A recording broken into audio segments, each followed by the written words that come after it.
Ensuite, est-ce que c'est dur de se maquiller car tu dois tout enlever quand tu fais tes ablutions? Ben en fait, vu que je suis pas tous les jours maquillée, franchement, c'est très rare que j'ai à me démaquiller entre deux prières. Je suis vraiment la plupart du temps pas maquillée du tout, à part quand vraiment je suis avec mon mari, je sors avec mon mari ou quand je dois faire mes vidéos. Mais sinon, non, je trouve pas ça dur. Peut-on porter du vernis tout en faisant la prière? Non les filles, on ne peut pas porter du vernis tout en faisant la prière. Tout le monde me le pose la question. Et c'est pas parce que je porte du vernis sur mes vidéos que je ne fais pas la prière, hein, les filles. Donc le vernis, suffit de l'enlever et puis après de faire ses ablutions et de faire la prière. Et oui, moi je mets du vernis entre deux prières, je me fais plaisir, pourquoi pas. Si je fais la prière du matin très tôt, jusqu'à presque 13h, 13h30 pour la deuxième prière, j'ai vraiment tout le temps devant moi pour garder mon vernis sur les doigts. Voilà, ceci est dit. Donc, le ramadan est-il nommé dans le Coran comme obligatoire ou est-ce juste les gens qui le désirent qui le font? J'espère que ma question n'est pas trop privée. Non, elle n'est pas privée. Le ramadan est obligatoire dans le Coran. C'est vraiment un des 5 piliers de l'islam. Donc c'est pas qui veut le faire, qui ne veut pas le faire. Après, il y a des gens qui le font pas. Ça, c'est leur libre choix. Mais en tout cas, le ramadan est vraiment obligatoire. Peut-on mettre un léger maquillage pendant le jeûne? Moi personnellement je pense que oui. Alors vraiment si c'est très léger, si on a vraiment un problème de peau, qu'on veut un peu camoufler avec un peu de fond de teint ou avec un peu de poudre, il n'y a pas de souci là-dedans, ou mettre un peu de colle dans les yeux. Maintenant voilà, faut pas que ce soit hyper attirant, que ce soit voilà, maquillé comme tous les jours avant le ramadan. Moi c'est mon avis personnel, après maintenant vaut mieux que vous alliez poser des questions à des gens qui sont plus savants que moi, parce que je ne suis pas du tout, mais moi je pense que non, vu qu'en fait la peau n'aspire pas, le maquillage. Voilà, ensuite la question... selon toi, une personne qui ne fait pas la prière toute l'année, est-il nécessaire qu'elle prie pendant le ramadan? Selon moi, et c'est nécessaire, ce serait préférable qu'elle prie pendant le ramadan, c'est déjà une bonne chose parce que on ne sait jamais, c'est peut-être pendant ce ramadan là qu'elle elle aura le déclic en fait de prier après toute sa vie. Voilà ma réponse personnelle. Moi je pense que c'est vrai que c'est pour quelqu'un qui ne fait pas la prière toute l'année, si elle veut faire la prière pendant le ramadan, c'est bien, peut-être qu'elle restera à faire la prière après et qu'elle continuera. Maintenant si ça devient une habitude de ne pas prier toute l'année et de faire la prière que pendant le ramadan, non, moi je pense que c'est hypocrite et qu'il faut donc choisir son camp, faire la prière ou pas la faire. Mais voilà, faire la prière juste pendant le ramadan et puis après arrêter après le ramadan, je trouve ça vraiment dommage, surtout que quelqu'un qui commence à prier qui arrête, au bout d'un moment, et c'est ce qui est dit, certains savants le disent, le bon Dieu en fait ferme vos cœurs en fait au Coran et renferme vos cœurs devant la religion et vous aurez peut-être pas l'année prochaine l'envie carrément de faire le ramadan ni de faire la prière, donc vaut mieux éviter de jouer avec la prière comme ça. Voilà. Alors, salut, encore moi. Est-ce que c'est grave quand à la cantine je mange pas halal? Oui, c'est très grave. Moi je trouve que c'est grave de pas manger halal. Après il y a certaines personnes qui s'en foutent, qui se disent bah c'est pas grave, il n'y a pas d'halal, je mange. Voilà, moi ma fille est à la cantine et elle mange pas de viande du tout, elle mange que du poisson, des œufs, etc. Donc je suis vraiment portée sur ce truc là parce que c'est vraiment la porte ouverte après à toutes les... je veux dire la porte ouverte à toutes les fenêtres. Parce qu'après voilà, on commence par pas manger halal, après on commence par voilà, boire de l'alcool, enfin je veux dire pas automatiquement, mais voilà, c'est vraiment des petits trucs qui sont très importants. Donc voilà, et éviter de manger des choses qui ne sont pas halal. Là il y a du poisson, il y a des œufs, il y a du fromage pour les protéines, donc il n'y a pas de problème. Peut-on porter du vernis et maquillage tout en faisant la prière? Le vernis, non, parce que voilà, le vernis, quand vous mettez du vernis, l'eau des ablutions ne passe pas en travers du vernis. À part que maintenant, apparemment, Inglot a sorti des vernis qui laissent passer l'eau, apparemment. Je n'ai pas encore essayé, je testerai, je vous dirai. Le maquillage tout en faisant la prière, après, si c'est vraiment un très léger maquillage, quand vous avez une infime couche de fond de teint sur le visage, je pense que c'est pas grave. Peut-on mettre un léger maquillage pendant le ramadan? Donc je pense que oui. À quel âge as-tu commencé à te maquiller? J'ai commencé à me me maquiller à l'âge de 16 ans. Alors quand je dis à me maquiller, c'est vraiment quelque chose de très léger. J'avais pas le droit du tout à me maquiller à la maison, donc je mettais ça discrètement dehors en allant au lycée, et j'effaçais avant de rentrer, bien prudemment pour pas que ma maman ne me voie. Mais je crois que c'est aux environs de 16 ans, quand j'ai arrêté d'être un garçon manqué, bien sûr. Est-ce que tu te maquilleras pendant le ramadan? Franchement, je pense pas, à part si vraiment le soir, si on est invité, après voilà, après manger, on a le droit, donc oui. Alors, petite question, peut-on mettre une crème hydratante et écran solaire pendant le ramadan et du déo? Moi, je répète, je ne suis pas un savant, une savante dans la religion, une connaisseuse parfaite de la religion, mais je pense qu'on peut mettre une crème hydratante, même un écran solaire, pourquoi pas. C'est vraiment pas ça qui fait que vous cassez votre ramadan. Peut-on se parfumer pendant le ramadan? Donc déjà, en temps normal, se parfumer quand c'est pas le ramadan, c'est interdit pour une femme, parce que quand elle sort, elle attire on va dire l'odorat des hommes quand elle est vraiment trop parfumée, et donc c'est pas bon. Donc si on se retourne sur son passage parce qu'elle est très parfumée, c'est vraiment, on appelle ça une fitna, et c'est pas bon du tout. Donc encore moins pendant le ramadan. Après le soir, si vous êtes chez vous avec votre mari ou avec votre famille, pourquoi pas.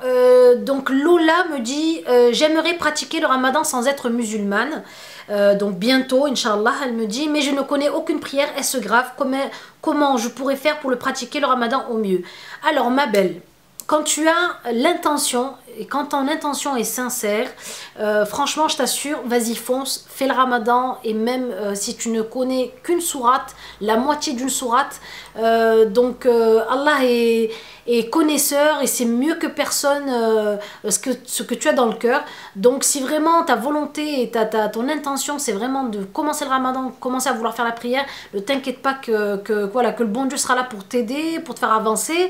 Donc lance-toi, vas-y, même si tu ne connais pas, ne te dis pas non je connais pas, je peux pas faire le ramadan. Même avec une moitié de sourate, même avec une sourate, tu commences, et petit à petit tu essaies d'apprendre au moins la première sourate, donc Al-Fatiha, et une deuxième sourate pour pouvoir faire ta prière.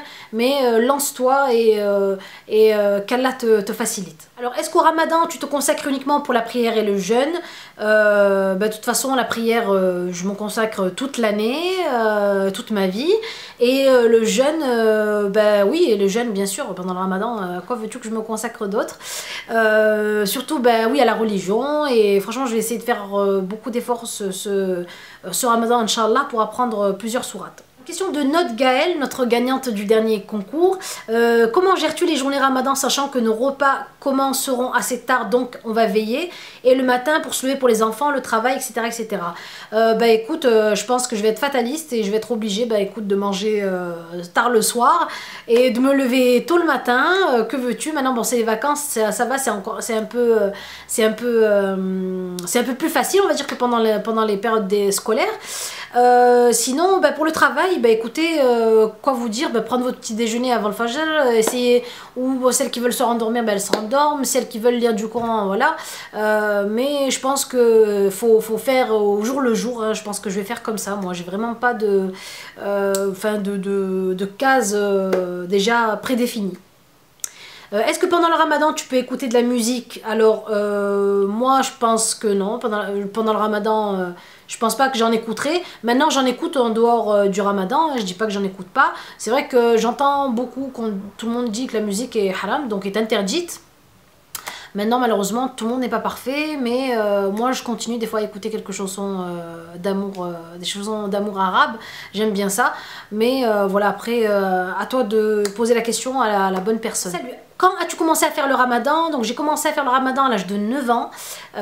Donc je faisais pas le ramadan la journée entière. En fait mes parents ont commencé à nous entraîner en fait par demi-journée. On a commencé genre à faire 2 heures, donc 2 heures de ramadan, à tenir 2 heures sans manger ou 3 heures sans manger.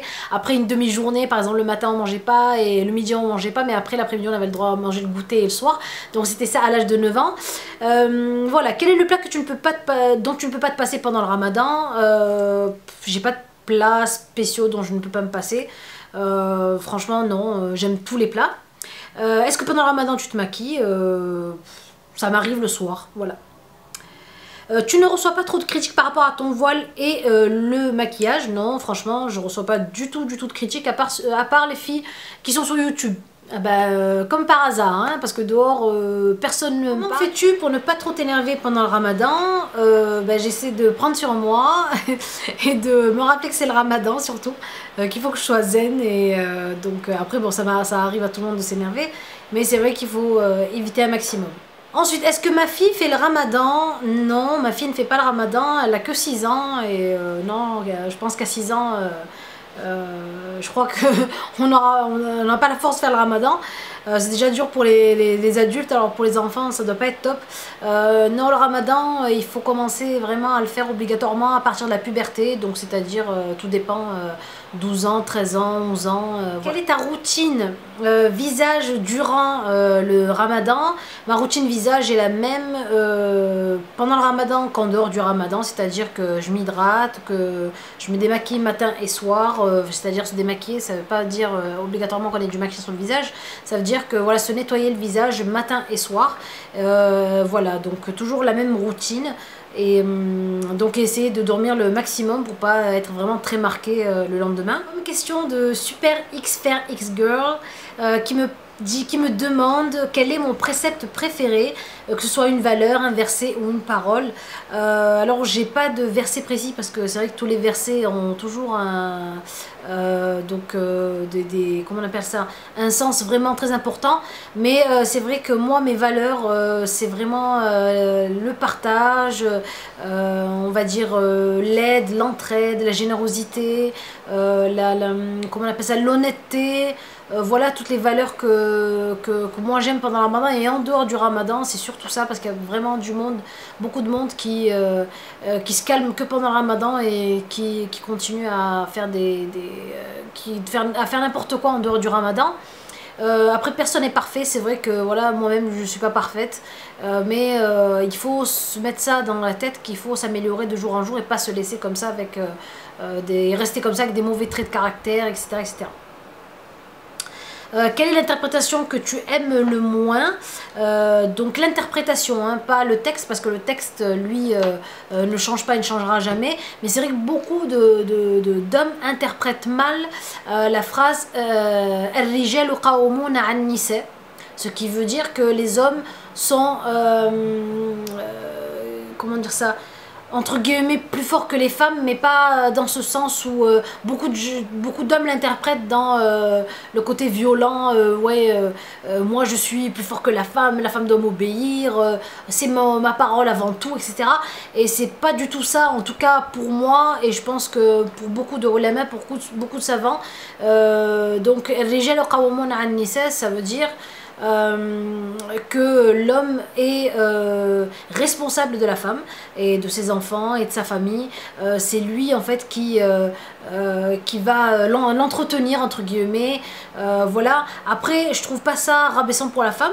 Moi au contraire, je vous dis, à l'époque j'étais le genre de femme à dire oui, je veux bosser, je veux travailler, moi voilà, je veux être l'égale de l'homme, et c'est pas vrai, on sera jamais l'égal de l'homme, et l'homme ne sera jamais l'égal de la femme. Il faut arrêter d'essayer de trouver un... voilà, on est chacun un être à part, il n'y a pas à essayer d'avoir une égalité quelconque, donc on se complète, et puis voilà, hein, c'est tout.